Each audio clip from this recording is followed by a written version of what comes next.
धम पदम वालवर्गः पंचमः। जागने वाले की रात्रि लंबी होती है, थके हुए के लिए भोजन लंबा होता है। सद्धर्म को न जानने वाले मूर्खों के लिए संसार लंबा होता है। यदि मार्ग पर चलते हुए मनुष्य को अपने समान या अपने से श्रेष्ठ साथी न मिले तो दृढ़ता के साथ अकेला चला जावे, परंतु मूर्ख का साथ न करे। पुत्र मेरे हैं, धन मेरा है, ऐसा विचार कर मूर्ख मनुष्य दुख पाता है। जब आत्मा ही अपनी नहीं है, शरीर ही अपना नहीं है, तो पुत्र कहाँ का, धन कहाँ का। जो मूर्ख अपनी मूर्खता को जानता है, इससे वह बुद्धिमान हो जाता है, पर जो मूर्ख होकर भी अपने को बुद्धिमान मानता है, वस्तुतः वही मूर्ख कहा जाता है। यदि मूर्ख मनुष्य जीवन भर बुद्धिमान मनुष्य के साथ रहे तो भी वह धर्म को नहीं जान सकता।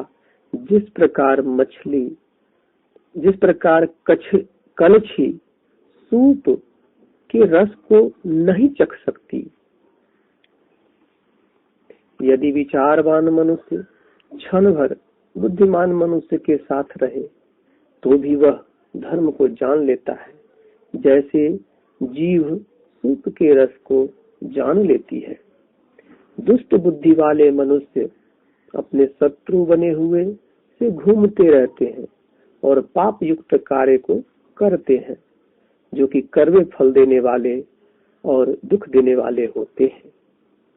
किया हुआ वह कार्य अच्छा नहीं होता, जिसे करके मनुष्य को पश्चाताप करना पड़े और जिसके परिणाम स्वरूप आंसू बहावे, रोते हुए जिसे भोगना पड़े।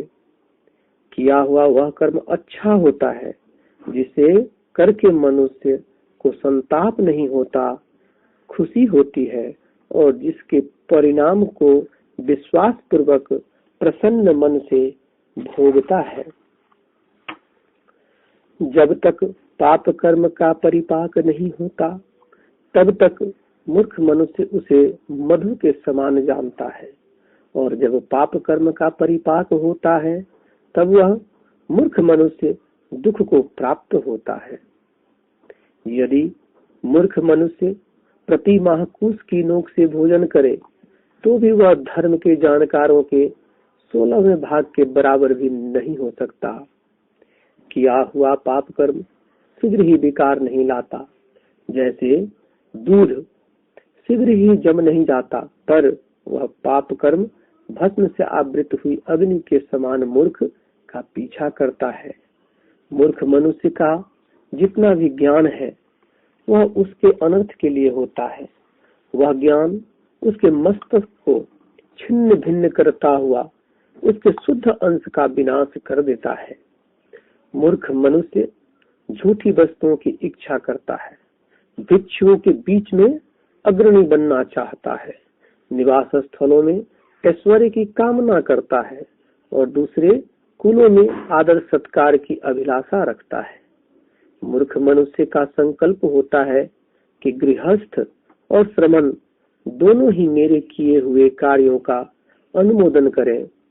किन्हीं भी करने योग्य तथा न करने योग्य प्रत्येक कार्य मेरे ही बसवर्ती रहे। इस प्रकार मूर्ख मनुष्य की इच्छाएं और अभिमान बढ़ते जाते हैं। सांसारिक लाभों को प्राप्त करने का और मार्ग है तथा निर्वाण की ओर ले जाने का मार्ग और है। इस प्रकार इसे जानकर बुद्ध का श्रावक भिक्षु सत्कार का अभिनंदन न करे और विवेक को सुदृढ़ बनावे।